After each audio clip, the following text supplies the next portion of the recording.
going to want to go into your Jeep manual, and you're going to want to go all the way to the back where it has the fuses.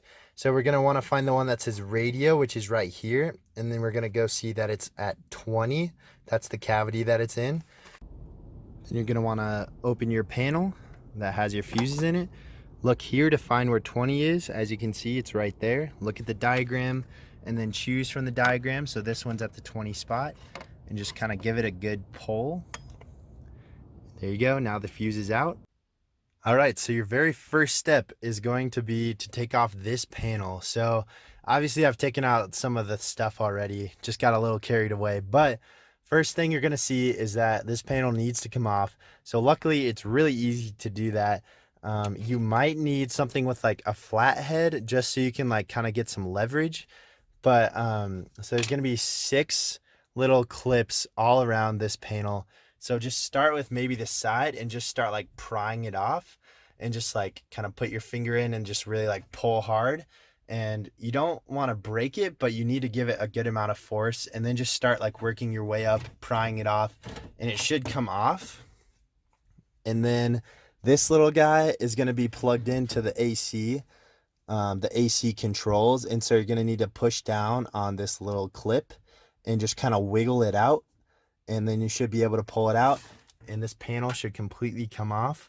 So like I said, I'm sorry again, I did get a little carried away. I wanted to make sure I could take everything out and fix everything before I made the video. So once you get to there, then you'll see that there's going to be 4 screws in the factory head unit. So you'll have to unscrew those, and then once you do, then you just kind of grab it and just pull pretty hard, and it should come popping right out. And then there's going to be lots of cables on the back, so you'll just need to pop each one of those out. There should be about 4, so 2 radio antennas, 1 for Sirius XM, and then those are your power ones. So for those, what you have to do is just go up to them. There should be these little tabs. In this one, it's right here, and you just pull that down, and then kind of the same thing, wiggle it out. It should come out pretty easily. And then for this one as well, there's just this little tab right here, or sorry, it's on the other side. Little tab right here, and you just push that down and then pull out, and it should be good to go. And then these radio antennas as well, just the same thing, just like give them a good pull when you push down on the tab, and then you should be good. Your radio should be out of there, and you're ready for the next step. Next, you're going to start taking the air conditioning vents and controls off of your old panel. So this is pretty simple. So there's going to be 2 screws on the bottom here, and then 1 screw on the top. As you can see, I've already taken the first one and screwed it into the new panel, and the screws really, I mean, I haven't screwed them in all the way, but they just don't fit as well as the stock unit, but that's okay. So basically just, yeah, take the screws off, and then kind of do the same thing, just match these with the screws that you took off from the old one. All right, so now same as last time, you're going to want to take off the screws, the 2 at the top and then the 2 at the bottom.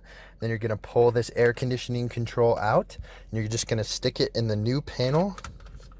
And then once you do that, you're just going to insert the 4 screws back in.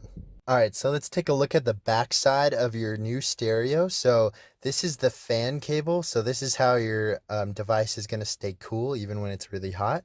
So the first thing you're going to do is you get this little adapter from the company.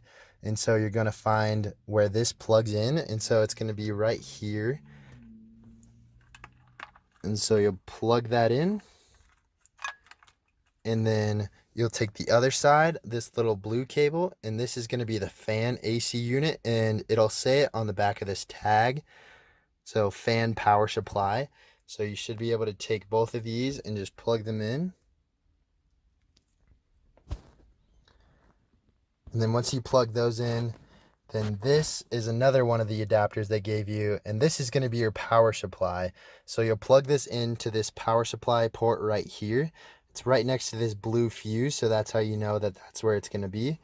And then you'll take this side eventually and plug it in to your 22-pin adapter that comes with your stock head unit, and that's going to power it on.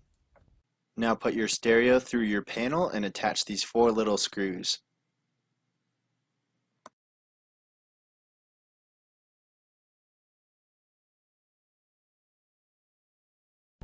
Next, you're also going to need to remove the clips on your old panel, and those are these things, and you're going to need to pull away from the middle of the clip and then up to get them off. A good idea is to kind of just grab the middle and then just kind of wiggle it going clockwise and then just pull it all the way off. And then just go ahead and insert them on the new panel. And then just plug her in. And you should be good to go once you clip that all the way in. Okay, now that everything should be in, let's give her a start. Starts up instantaneously.